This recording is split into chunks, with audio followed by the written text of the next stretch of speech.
Hello and welcome to Earth Calling. We're your hosts, Ed and Lazlo. Every week we bring you a fresh slice of online content, sorting through the likes, the memes, the insta-Queens, the swipes, the scrolls, and the Twitter trolls. Together, we're laying down our 21st century digital legacy. So sit back, relax, and buckle in. This is Earth Calling.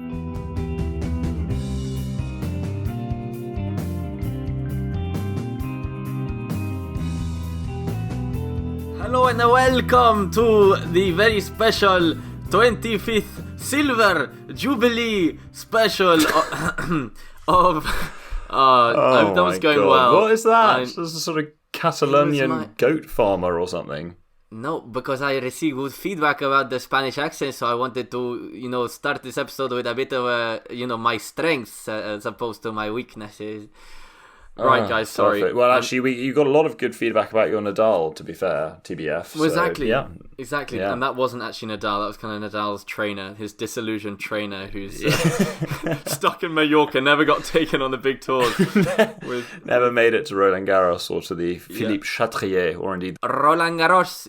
Earth Callers, welcome back to another episode. It's great to have you as always.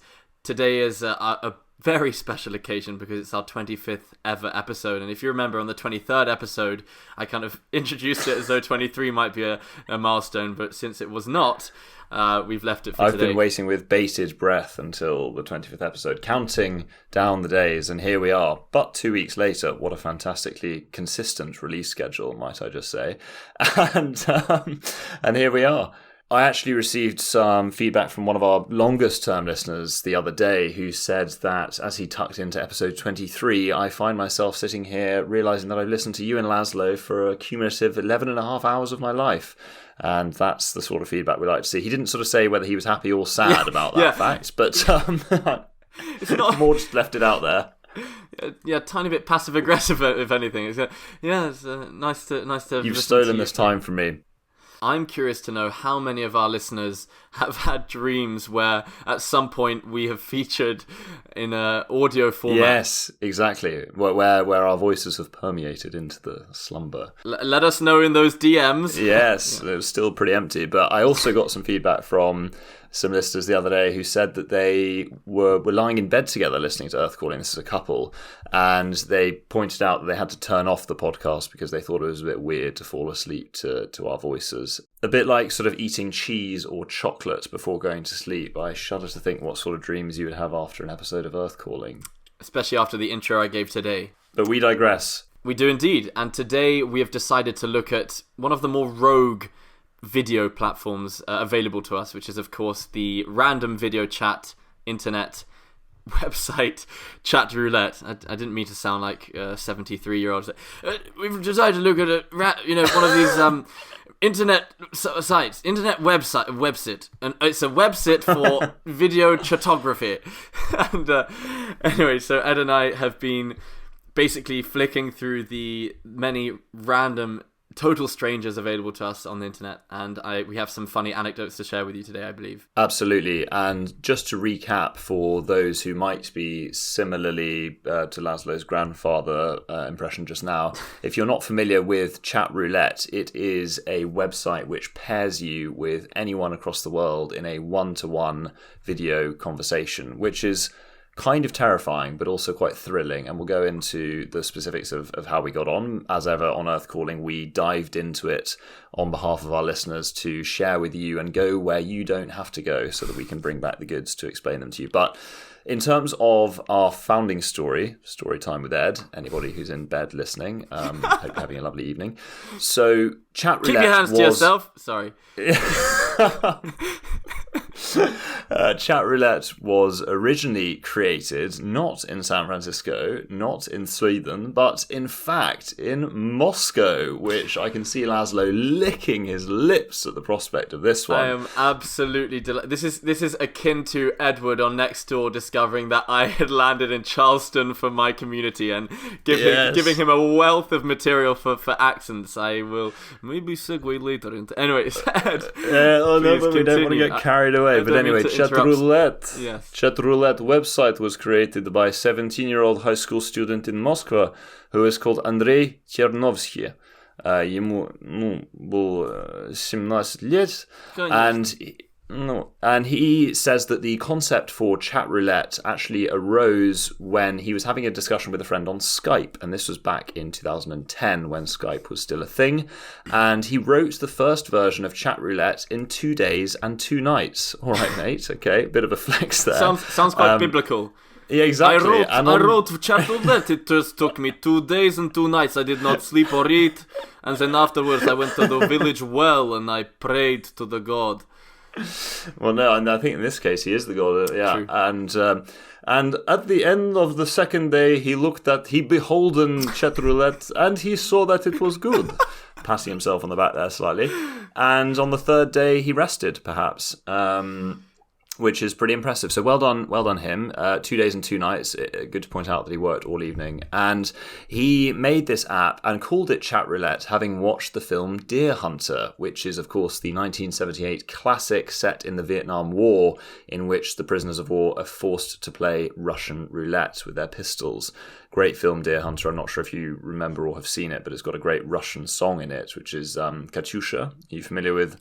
Расцветали яблони и груши, были туманы над рекой. This is the closest I've felt to the very, very embarrassed teenager on Earth Calling. It's just piping out some Russian nonsense, and I've got my head Russian buried in my folk hands. songs. But anyway, so Chernovsky, this very impressive Russian teenager, built the site on a computer he had in his bedroom. He initially had 20 users, and it doubled every day for a very long period, according to Chernovsky. And those of us familiar with exponential growth will know that you don't have to go too many days before you get something really quite big. So he built it into this multi-million user platform. And essentially, he still manages the entire site on his own. God knows how. He still codes everything himself. And he's got a mate called Vlad who helps him with side projects. But basically, he runs it himself. How does he make money from it? He doesn't, I don't think. Okay, so it's a charity. It's a charity. Got it. It's a charity. But as the New York Times has pointed out, it's intensely addictive as a website, and the premise is that you get bounced into a chat with a random person around the world, and either one of you can choose to move on to another person. So it's almost like a rather brutal blind date, maybe, where you get bounced into meeting someone, and either one of you can just shuffle left or right at any given time to remove them from the chat. So that's the premise. Lazlo, why don't we dive into your first impression? So you joined it, and you had a few conversations, did you? Yes, well, I mean, I need to talk a bit about my history with the platform because this was definitely not the first time. Oh, here we go. Look, I mean, come on. It's not a far reach to imagine that I might have experimented with Chatroulette in my days. You probably bloody coded it. You know, Vlad is actually your Satoshi Nakamoto. My internet name is Andrei Bashalevsky. I was... Yes, I spent 2 days and 2 nights on the... Yeah. Anyway... I did use Chatroulette quite a lot in my university days and in my last years at school. So I've got quite extensive experience. I've made Facebook friends through Chatroulette. There's a Tunisian man called Malek Malaoul who I still see crop up on my Facebook newsfeed. Facebook newsfeed, which is basically, you know, the Sahara Desert of social media these days. But I still see his kind of mirror selfies, a charming guy. But so talk me through, so this is fascinating because we'll get on to my experience, but I think it was clearly very different to yours in terms of, the conversation I had. But what is it about Chatroulette that appeals? I love meeting people, and the more random the better. So I will never ever skip someone on Chatroulette, and I think this leads... No, sorry, hang on. Sorry, I of course will skip in certain cases, and I'm sure some of our listeners with experience with the platform will know that an unfortunately high proportion of the people you encounter are basically just... Let's say they're only recording the lower part of their body, their midriff, let's put it that way. And below. Let's put it that way. Yes. And those, so, okay, of course, but those ones you skip, or you... Okay, right, got it. No, I mean, I linger for a second, give a quick evaluation, and then move on. No, of course I skip. Oh my goodness, okay. What I mean is, if there's a person who's recording the upper half of their body, i.e. their face, and they don't look too creepy, I will give them a chance. And this for me is very thrilling because it's just, you feel like you've just walked into this cafe and sat down at a table with a total stranger, and you have the opportunity to exchange information. You can, stories, and that's just right up my street. I take a lot of pleasure from that. In a way, it's actually your ideal platform, given what you just said. You love meeting new strangers and getting to know them, and you can do that from the comfort of your own home. So, Indeed. Win-win. Indeed. Okay, interesting. And so you've got a history with the platform. You're familiar with how it works. You've seen it grow over the years. You decided to jump back in over the past week, I'm guessing. But yeah, so I was really excited actually. I had very fond memories of Malek, my Tunisian friend, and around 3 people in. The first 2 might have been exposing a bit too much flesh.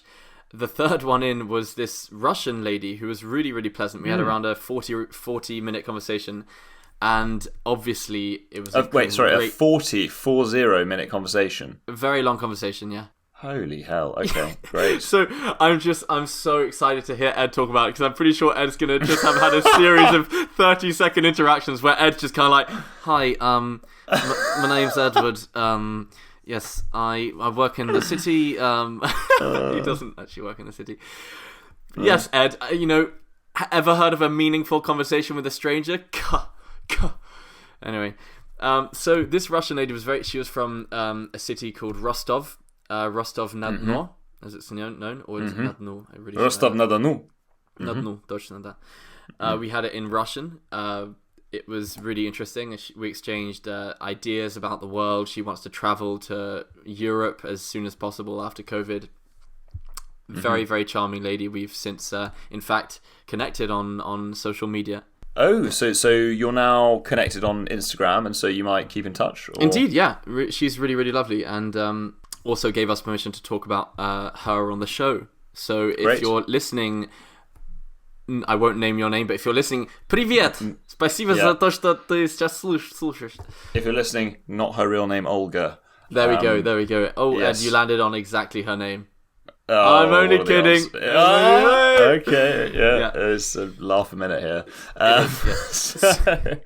Okay, great. So you had a very earnest conversation with a lovely Russian lady. But it's worth pointing out that, I think if you're thinking about starting out on Chatroulette, you will experience a lot of fleeting interactions, and fleeting interactions are on this platform when you connect for like 2 seconds or 3 seconds and you see this very, very amusing window into someone's life. It could be someone kind of like filming it. They kind of like got their, they're just wearing this very, very deep V-neck. Laszlo's for some reason trying to take his shirt off. I mean, for those watching on Instagram, Laszlo's literally just I don't know what I was doing. I don't know why I was trying to tug off my shirt. Oh God, this guy with big beard holding a Bud Light, just kind of like, and the problem is you never actually get to interact with this person because they skip you because you don't match the profile. Yeah, they looking for something else. I don't know what they're looking for. Yes. But one of the funnier short interactions I had this time around was a man who looked like he could be from the kind of Latin American world. We were about to start talking, and then the door opens to his room. This lady comes in. He's in the kind of mid-20s. This lady comes in and she deposits a large bowl of popcorn on the table next to him. And he goes, in Spanish, he says, "Mama, espera," which means, "Mum, wait." So stop cramping my style, Mum. I'm talking to this slightly odd British chap on Chatroulette. But we hadn't even got a chance to talk, and he skipped me. By the way, I was very offended. Maybe he's so embarrassed that I'd caught the moment where his mum delivered a bowl of popcorn to him that he didn't want to continue talking. I just want to quickly mention the second meaningful conversation before we get on to you, which happened today actually. It was a really cool chat with a Swedish lady from Gothenburg, or as it's called in Swedish, Göteborg. And it was can I just say no? I'm not saying that they were from Sweden, just so I can bring out my Swedish accent. Yes, oh god, yeah, I know. Yeah. No, it was a really interesting woman who is the tech lead at a startup which is trying to give refugees in Sweden better job opportunities by allowing them to apply for permanent residential status as quickly and efficiently as possible. Wow, that's really awesome. Yeah, I think the success of a conversation on Chatroulette really comes down to the first 20 seconds. You have to be immediately open, game face on, smile, Ed, smile, Ed. Yeah, very sort of ebullient and effervescent in your demeanour. Sure, I agree. I think I could probably learn a few tips and tricks from you, lads.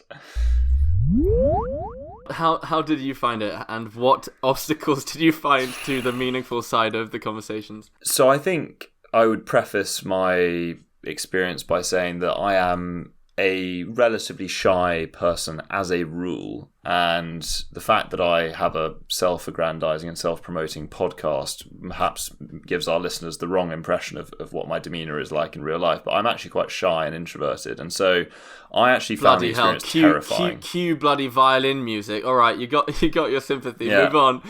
That's Bach's. You can check. Master and Commander. Anyway, a throwback. I don't have a problem with that at all, but I just think that it means that a platform like Chatroulette is not my natural stomping ground, shall we say. And so it took me a good bit of time to actually not skip every single person that came up on the screen, because I did find it is sort of quite invasive to essentially invite somebody into your room in your house and to look them straight in the eye and open a dialogue with them. So I did find that. So you were the skipper, as opposed to I was skipping, absolutely. I was skipping my way through. And of course, we've talked about, the fact that there is a good deal of nudity on the platform, which didn't help. Obviously, my skip rate was relatively high just because of that. But I did eventually come across my first conversation, which was very amusing. And the reason I stopped, which is tragic, but the reason I stopped was because they were playing Eminem, and what first popped up on the screen was a man's hand doing a sort of singing impression like this, going like this, and it was Eminem's song going, "The way you shake it, I can't believe it." And I thought, oh, well, these guys are quite funny, and they were dancing with their hand. It was two guys in their car. And so I started laughing and singing along, and they were singing and we were singing. They then stopped the music. We were all chuckling away, and they said, "Oh, where are you from, bro?" And I said, "Oh, I'm from London. Where are you guys from?" And they were actually from Algeria. And we had a very good discussion. They said, "Do you know Mahrez, the football player?" I said, "I do know Mahrez." They said, "Oh, you love football?" I said, "I actually really don't love football." But I am familiar with Mahrez. Riyad Mahrez got a cracking left foot, plays for Man City. Yeah, you'd have been much better. They said, "Did you see him in the game today?" I said, "Oh, I know. There was a big game today." And they said he was the man of the match. I caught the game, all right. Yeah, so you probably would have been much better placed, as I said. But I was there for the Eminem bit, and perhaps you would have been skipped if you hadn't been able to do the Eminem bit. So maybe actually a sort of a hybrid of us would have performed very well with these two Algerians. So I enjoyed that one, and then I sort of growed in my fortitude and stature, and I then came across you what? Sorry, in my fortitude or my sort of the word before that. My grew. You just said I growed. And of course, I don't know, this editor who is quite specific about the moments he chooses. I really hope that makes it. I will leave that in. I grew, I growed, I grame, I grow, I conquered. Anyway, I stumbled upon, another good website, but I came across two girls in what looked like a hotel room. And I thought, okay, I wonder what these guys are up to. And it turned out that it was two British girls who were in COVID quarantine in a hotel in Manchester. And they were supping down on some food. I said, "Oh, what are you eating?" And they said, "I'm having a burrito that's been given to me by the quarantine hotel." And they'd just been in Dubai. So we actually had a rather nice chat about how they'd got on in Dubai. And it was actually really interesting. And I said, "How's the quarantine going?" And they said it was awful and the food wasn't very nice. But no, I thought that was actually really interesting. And yeah, so I liked that one. I then came across a simple message that just said, "Flash your tits if you hate Donald Trump." And I thought, interesting. Obviously, that's probably not aimed at me. I was tempted to do so, although not to pass any judgment politically. But I was thinking, who is the girl who's kind of on Chatroulette and wandering through and sees that and goes, "Ah, you got me," and then just, flashes the screen. So quite bizarre.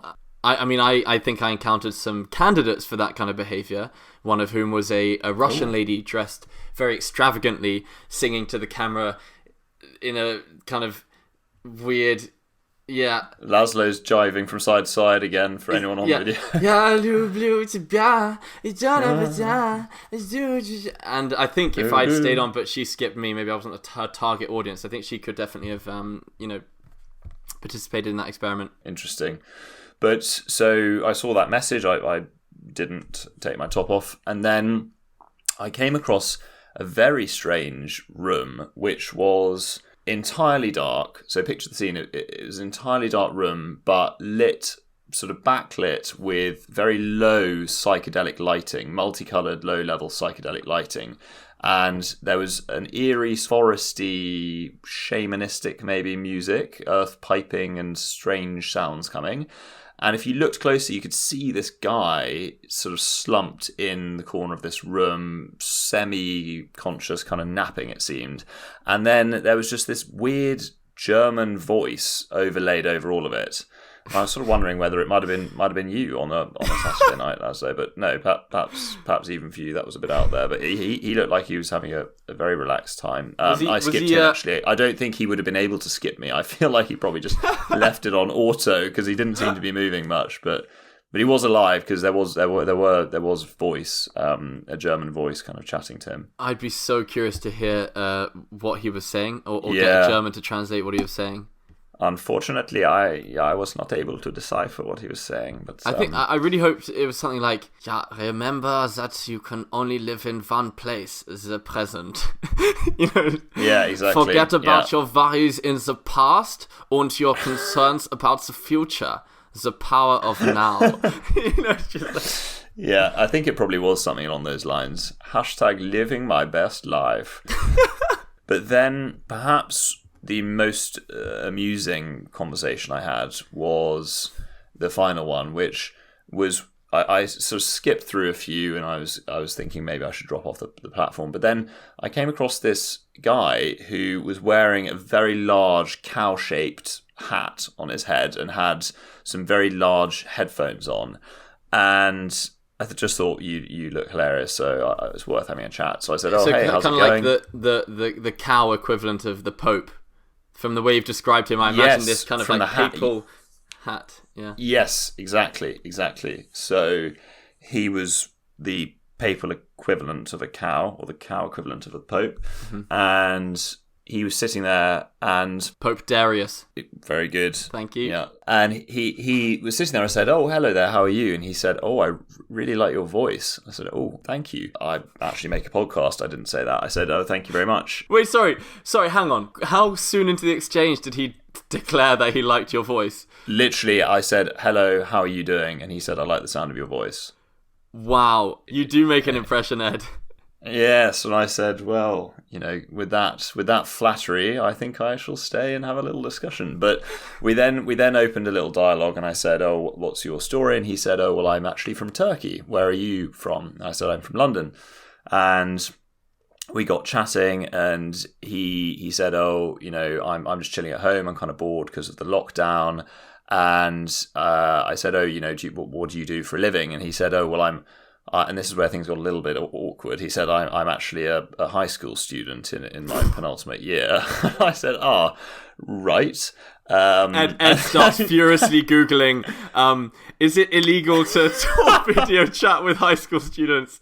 So then I was in this very awkward position where he then said, what about you? Do you study as well? I said, oh, well, actually, I actually have a job, so I work in London. He said, well, wait, hang on, how old are you? And I then panicked, and I said, I'm 28, and I don't know why I said that, because I'm 29, and if I was going to lie, I should have at least said, 23, but for some reason I just panicked and didn't want to say my real age. You went one below. Integer below. I'm 27 3/4. Yeah, exactly.